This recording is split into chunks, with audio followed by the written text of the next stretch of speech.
আইয়ামে জাহিলিয়া যুগ আছে না, ইসলামের ইতিহাসের মধ্যে যে আমরা পড়ছি, আইয়ামে জাহিলিয়া যুগের চাইতেও নিকৃষ্ট যুগ আমাদের বর্তমান সমাজে, আমাদের দেশের অবস্থা। আমাদের দেশের ভিত্তে মেয়েদের মান সম্মান ইজ্জত টাকা দিয়ে বেচা কিনা হয়। গতকালকে যমুনা টিভির নিউজের মধ্যে একটা নিউজ দেখলাম, একটা খবর পড়লাম, সেটা হচ্ছে 10 বছরের শিশু ধর্ষণের মূল্য 1.5 লাখ টাকা। আর যে তারা বিচার করছে যে মাতাব্বরেরা, রোজা রমজানের মাস মুখে দিয়ে আইছিল বাট সংযোজিত করে রাখলাম, এই মাতাব্বরেরা 58,000 টাকা খাইছে। আপনি একটা বার চিন্তা করেন যে আপনি কার কাছে নিরাপদ, আপনি আপনার অভিযোগ দুঃখ কার কাছে প্রকাশ করবেন?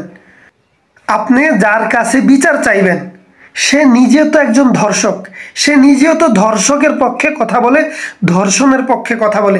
আমাদের দেশে ধর্ষকের পক্ষের আইনজীবী পাওয়া যায়, যে ধর্ষকের পক্ষে কথা বলবে সে নিজেও একটা ধর্ষক, যে ধর্ষণের পক্ষে যে আইনজীবী কথা বলবে সে আইনজীবী হচ্ছে বড় ধর্ষক।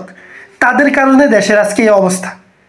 যে ব্যক্তি ধর্ষক, এই ব্যক্তির, কোনো ব্যক্তি না, এত মানুষে না, এত কোনো ব্যক্তি না, যে ধর্ষক তার কোনো ধর্মীয় পরিচয় নাই, তার সামাজিক পরিচয় নাই, তার পারিবারিক পরিচয় নাই, তার ব্যক্তিগত কোনো পরিচয় নাই যে সে অমুকের বেড়া, অমুকের বেড়া তমুক, সে ওই সমাজের লোক, সে যেই হোক, তার কোনো রাষ্ট্রীয় পরিচয় নাই, তার কোনো পরিচয় নাই, তার পরিচয় একটাই, সে ধর্ষক।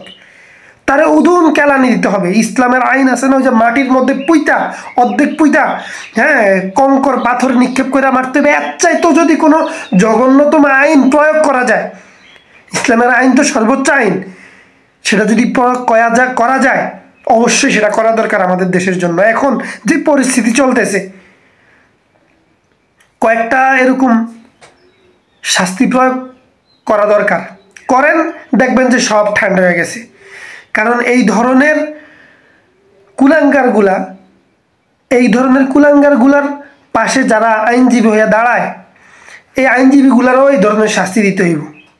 কারণ তারা ধর্ষকের পক্ষে কথা কইছে, তারাও বড় ধর্ষক, তাদের আগে এই ধরনের শাস্তি দেওয়া হইব।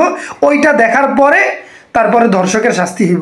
আগে যে আইনজীবীরা তাদের পক্ষে কথা বলে, যে মাতাব্বররা তাকে পক্ষে কথা বলে, তাগোরা আগে এই ধর্ষণের স্বীকারোক্তি দিয়ে তাদেরকে আগে এই শাস্তি দিতে হইব, এরপরে ধর্ষকের শাস্তি দিতে হইব। তাই দেখবেন দুনিয়া ঠান্ডা, দেশও ঠান্ডা, সব কিছু ঠান্ডা।